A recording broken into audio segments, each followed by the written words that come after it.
Hey there, Megamaniacs. This is Mr. MegaManFan, and this week on Genesis Does, it's Super Hang On. Sequel, of course, to Hang On, and one of the cleanest Genesis games that I own. And I mean, clean box, clean cartridge, beautiful manual. Everything about this is impeccable. Let me open up the box and show you what I mean. You're going to love this.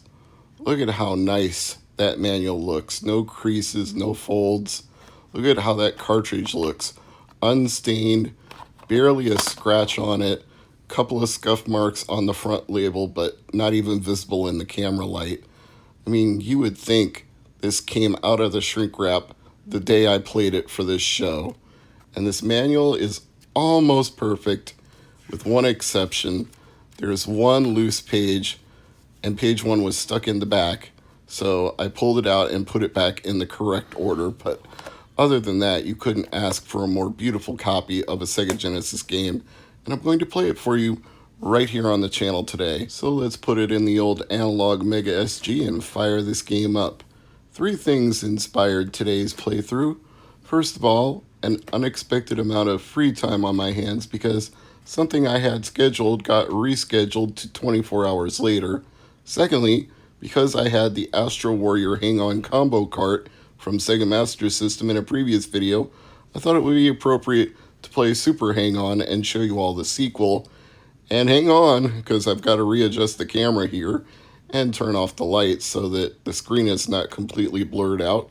Third of all, I thought, well, I'll play a game that's really fun for me, that a lot of people probably enjoy, that I also kind of stink at, so you can watch me crash and burn and have a laugh at my expense. So while we're watching me play the game, I will also share with you a few facts about the game. The legend of Sega, Yu Suzuki, was the designer of this game, as he was for all the games in the Hang On series, as far as I'm aware.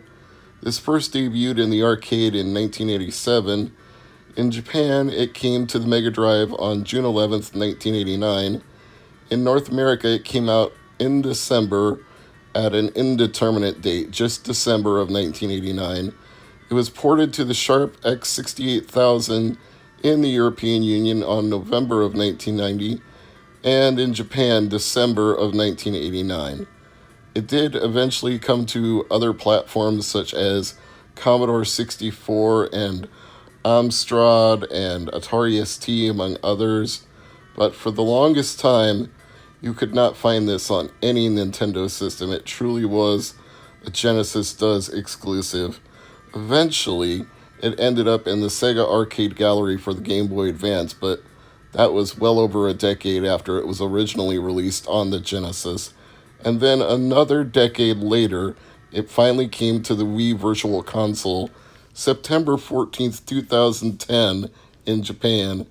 And 2 years later, almost 2 full years later, in North America and Europe on May 3rd, 2012. So, suffice it to say, Genesis does what Super Nintendo don't, and only home computers did, and you probably didn't even know about those unless you had a home computer. Hell, I had a Commodore 64, and I didn't know that Super Hang On was on it. Speaking of which, back in the day, I really loved motorcycles and mopeds. I even had one that I rode around as a kid called a Doodle Bug, which was actually manufactured during, around, or after the World War II period by a company that was located in Webster City, I want to say, called Hiawatha. And it was restored by my dad, and me not knowing anything about it, me not being a mechanical expert, me not knowing the history of this company or anything because there was no Wikipedia back then, I didn't appreciate that it was actually somewhat historical and valuable. I was like, cool, I got a moped to ride around the yard. And believe me, I did. I rode it here and there, hither and yon, to and fro everywhere. I rode it into cornfields. Not even kidding about that. There was a year where they had a part of the field that got flooded out due to really excessive heavy rainfall, and it made a perfect loop right through the corn. So I treated it like a racetrack. I would zip in there, run through it, and zip out again with complete reckless abandon. I was an idiot kid. I didn't wear a helmet or a leather jacket or any protective accessories whatsoever. But I guess in those days, we didn't worry about those kind of things. You know, parents let their kids be idiots, which I'm not encouraging anybody to do today. I'm not saying my parents were negligent. They just probably didn't think I was going fast enough speeds to probably need one. But even if I was only going 20, 25 miles an hour, I probably should have had a helmet on. And I encourage you to follow the example of the drivers in this game and wear a helmet, whether it's a moped, a bicycle, a motorcycle, whatever. Wear a helmet, please. Not just because I'm encouraging it, but because you don't want to scrape every layer of skin off your body and peel your scalp like the surface of a tomato and have all the juices run out on the pavement. That's the kind of thing that can happen to you. As many times as my motorcycle wipes out in this game while I'm playing it, just imagine what this poor motorcycle rider would look like if he wasn't wearing all that gear. He'd be a sorry mess. Never really lost my love of motorcycles. I still think they're cool. I still love watching shows like Sons of Anarchy, but I'm probably never going to own one because my sense of equilibrium is not what it used to be when I was a little kid. I've got bad knees now and not in the greatest of shape. I don't think a motorcycle is ideal for me for my medical conditions and my balance and everything else, but it doesn't mean I can't play motorcycle-based games and still enjoy them. In fact, one of the reasons that I really liked playing the original Hang On Sega Master System was because I had played that arcade version of Hang On a few times, and it actually had a motorcycle seat you could sit in, and you could lean into the turns at top speed. You would steer by leaning one way and leaning the other, and it was quite a visceral thrill. You really felt like you were riding a motorcycle when you were sitting in the seat of that arcade game. I'm not saying the wind was blowing by your hair and the pavement was rolling underneath your feet. It wasn't virtual reality or anything, but for the 1980s, it was a damn good immersive experience for a kid playing an arcade game. You can't get too many thrills like that without having some sort of cabinet that represents the experience. Like I talked about pole position, having a sit-down cab where you could actually use the foot pedal and the steering wheel and shift from low to high, and it felt like you were sitting inside of a race car. That's kind of how it felt with Hang On when you were sitting in that motorcycle seat. So some arcade games just really capture the experience, and Hang On does. And I don't know that anything ever really could for a home console version unless you had some sort of motorcycle seat controller. But that would obviously be really clunky, really expensive, and so narrowly confined to a specific game or two that nobody would spend the money on that. It just wouldn't be worth it. Well. Anyway, let me tell you some more facts about Super Hang On as you continue to watch me do mildly better from one track to the next. I improve slightly with each replay, but not enough that I'm going to finish this Africa race. I'm going to keep wiping out at certain points. I'm just going to get a little further each time. As you can see, I just hit another checkpoint there. So, releases, home releases.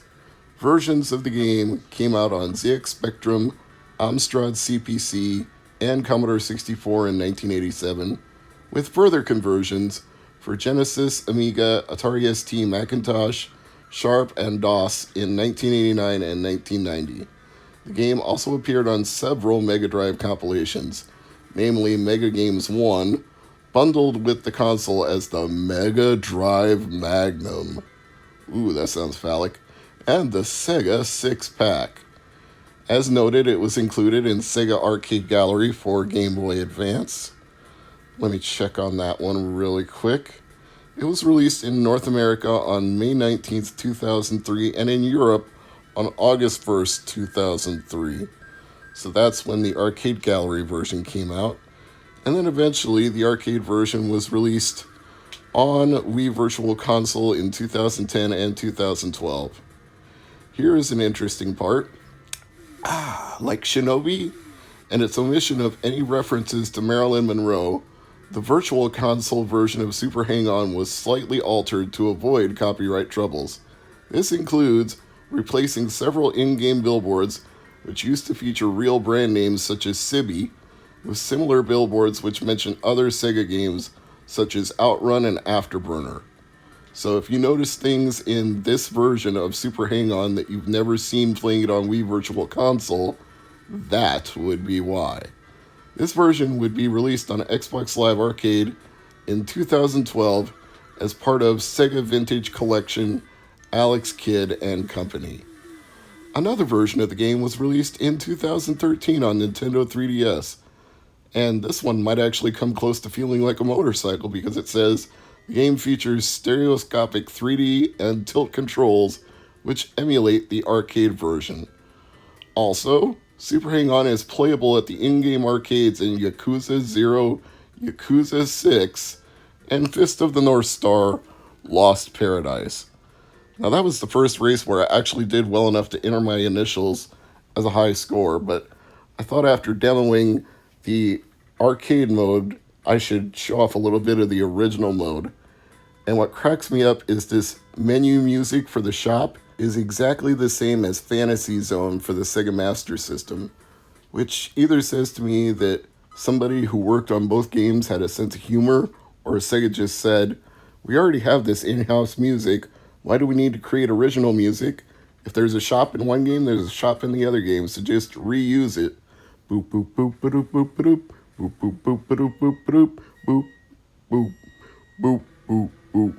I got to know that music so well from playing Fantasy Zone, which was one of those games I got from Sir Crunch when I got his Sega Master System for the summer, and then later on when I bought out his collection of SMS stuff. I should do that on a future episode of Genesis Does, unless I think I might not be able to, because I think there was a Tengen version of Fantasy Zone made by Atari for the NES, so that probably disqualifies me from playing Fantasy Zone. But maybe not the sequels, because there was Fantasy Zone 2 and Fantasy Zone The Maze, and I don't think either of those ever came to Nintendo or Super Nintendo.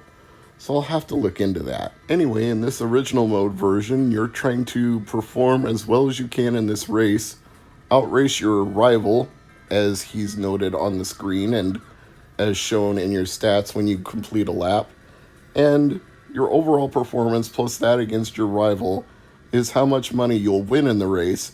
And then as you can see from that shop, you can go back and upgrade things like your tires, your engine, your frame, all of that stuff. And you really need to, because when you're playing in the original mode, you can tell that this is a downgraded bike compared to the arcade version. It does not hang the corners as tight. It drifts way too easily to one side or the other. It doesn't accelerate as fast as the arcade version. So unless you win these races and improve your bike, you're going to be really screwed trying to get through future races in the original mode. You have to upgrade your bike as much as possible.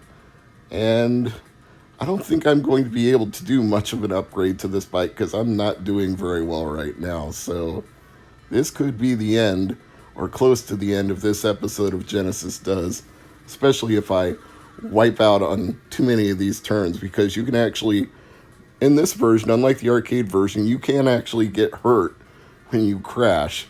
It'll tell you that you have to get medicine to heal yourself, or that your bike is broken and that you have to fix it. There's all sorts of negative consequences to this original mode, which I guess you could say makes it a little bit of a cross between a racing game and, I don't want to call it a real life simulator. It's definitely not a role-playing game, but I guess a less, how do I put it? a less arbitrary interpretation of what motorcycle racing is and a more realistic approach, because you would have to do these things in real motorcycle racing. You would have to heal yourself up if you got injured. You'd have to fix your bike if it got broken. You'd have to upgrade parts to compete with other racers.